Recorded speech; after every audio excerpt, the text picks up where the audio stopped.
আসসালামু আলাইকুম। আবারও হাজির হয়ে গেলাম জারিস কিচেনে নতুন একটা রেসিপি নিয়ে। আজকে আমি আপনাদেরকে করে দেখাবো কাচকি মাছের দু পেঁয়াজা। কাচকি মাছের দু পেঁয়াজা খেতে অসম্ভব মজা। এই মাছের গুণাগুণ বলে শেষ করা যাবে না। এই মাছটা সুস্বাদু করে রান্না করলে ছোট বড় সবাই খেতে পছন্দ করে। বিশেষ করে আমরা রান্না করি লাল গুঁড়া মরিচ দিয়ে।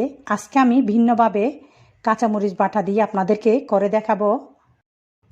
আশা করি আজকের রেসিপিটা আপনাদের খুব ভালো লাগবে। যদি ভালো লেগে থাকে তাহলে লাইক কমেন্ট শেয়ার করতে একেবারেই ভুলবেন না। চলুন শুরু করা যাক।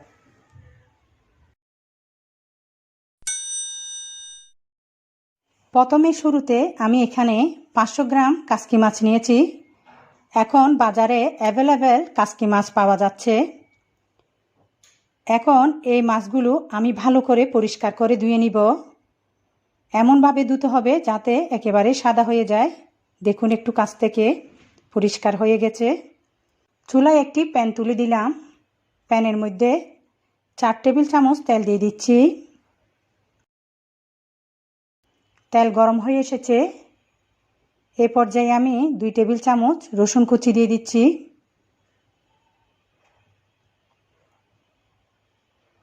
দিয়ে দিচ্ছি 1.5 কাপ পেঁয়াজ কুচি। পেঁয়াজটা একটু বেশি লাগবে যেহেতু দু পেঁয়াজা। এই রান্নাটা চুলার আঁচটা লোতে রেখেই আমি করব। এখন দিয়ে দিচ্ছি 2 টেবিল চামচ কাঁচামরিচ বাটা, হাফ চা চামচ হলুদের গুঁড়া, 1 চা চামচ মিক্স মশলার গুঁড়া, হাফ চা চামচ জিরা গুঁড়া, স্বাদ মতো লবণ দিয়ে দিচ্ছি। এখন নেড়ে চেড়ে মশলাগুলো একটু কষিয়ে নিব। কোনো রকম পানি দেওয়া যাবে না। কষানো শেষ। এখন দিয়ে দিচ্ছি মাছগুলো।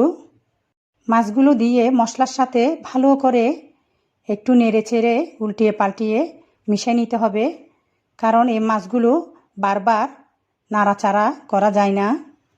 এখন দিয়ে দিচ্ছি ঢাকনা 3 মিনিটের জন্য।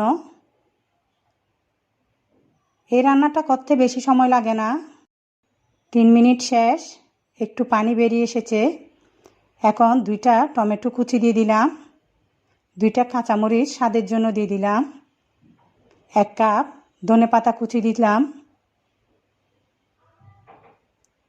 রান্নাটা করতে 5 থেকে 7 মিনিট সময় লেগেছে আমার। আলতোভাবে একটু নেড়ে চেড়ে দিব। পানিটা শুকিয়ে এসেছে।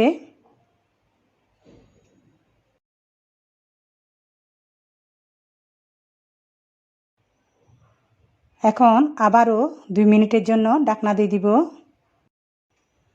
2 মিনিট পর দেখুন আমার কাচকি মাছের দু পেঁয়াজা হয়ে এসেছে। চুলাটা অফ করে দিলাম। এখন একটি প্লেটে উঠিয়ে নিচ্ছি। আমার সময় লেগেছে 7 মিনিট।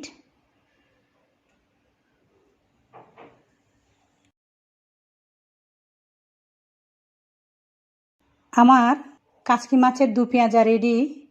দেখলেন তো কত সহজেই তৈরি করে ফেললাম। আশা করি আজকের রেসিপিটা আপনাদের কাছে খুব সহজ লেগেছে। আপনারা বাসায় ট্রাই করে দেখবেন। ফ্রেন্ডস এবং ফ্যামিলির সাথে শেয়ার করবেন।